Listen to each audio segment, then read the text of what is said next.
Okay, so here's my third assembly of the lockdown period. I hope you're all well. We're all thinking of you. And as is often the case with assemblies, I'm trying to tie together a few loose ends, thoughts, and things that I've seen and heard and come across over the last week.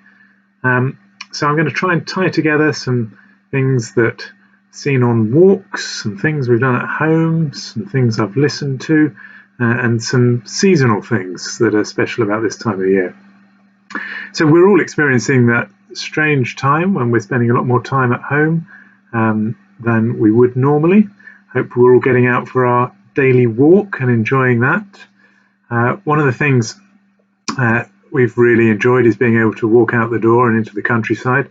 And what I'm going to try and do in this assembly is tie together some of the things we've seen. So on recent walks, we've seen lots of lovely lambs in the fields around us, which are always a pleasure, lovely to see in the spring sunshine. Lots of rainbows in windows and drawn on pavements and houses and all those kind of things. Obviously, lots of people posting pictures of rainbows.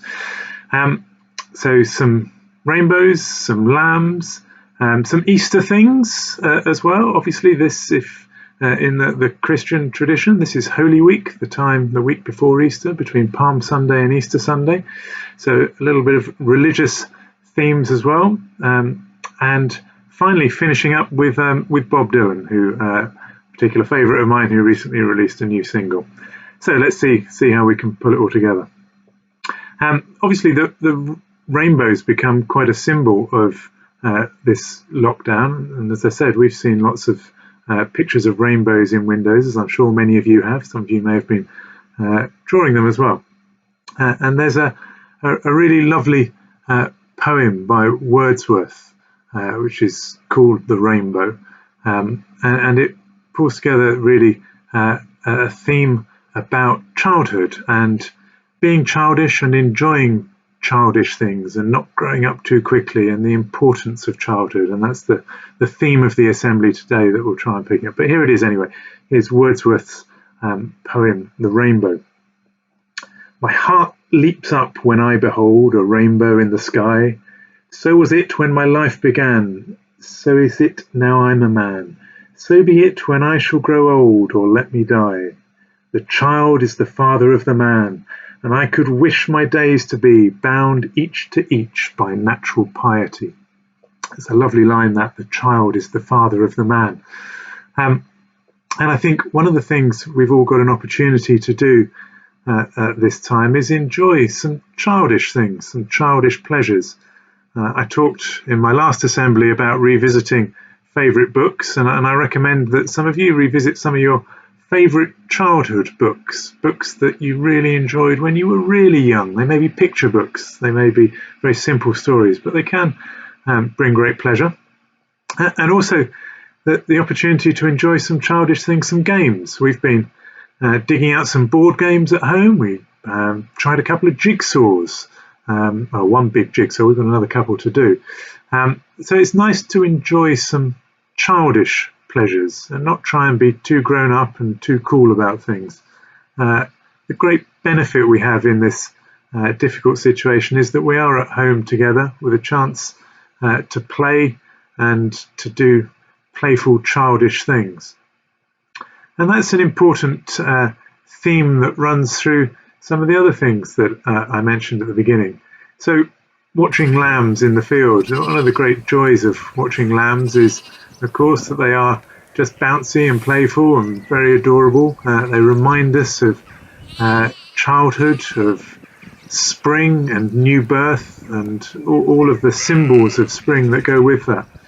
And they link into a number of Easter traditions. So in many parts of the world, lamb is a traditional Easter meal. And for Christian believers, Jesus is sometimes referred to as the Lamb of God in recognition not only of his sacrifice, but also of the innocence of childhood and symbolized by lambs. And of course, one of the other great Easter traditions that many of us will get to enjoy is Easter eggs and eggs as well. That similar symbol of rebirth. And Easter Day, obviously, for Christians, marks the resurrection of Jesus.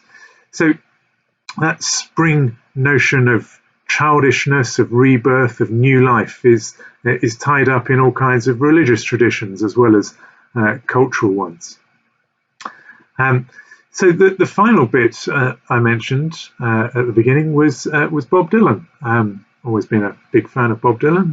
Recently, of course, he won the Nobel Prize for Literature, very well deserved, I think, for probably the greatest lyricist of the last 50 years. And I think it was last week he released a new single. It's a very long, moody, slow single about the assassination of John F. Kennedy. It's available on the web, well worth listening to. But I thought I'd leave you with one of my particular favourite Dylan songs, which ties in with this theme of enjoying childhood and the importance of childhood. And it's a wonderful piece of music called Forever Young. But from all the staff at Malmesbury School to all of you, here's a few words from a great poet and lyricist, Bob Dylan. May God bless and keep you always. May your wishes all come true. May you always do for others and let others do for you. May you build a ladder to the stars and climb on every rung. And may you stay forever young. May your heart always be joyful. May your song always be sung. And may you stay forever young. So obviously all the staff at Malmesbury School thinking of you. Enjoy the chance to be young and enjoy some childish things at home. Thanks very much.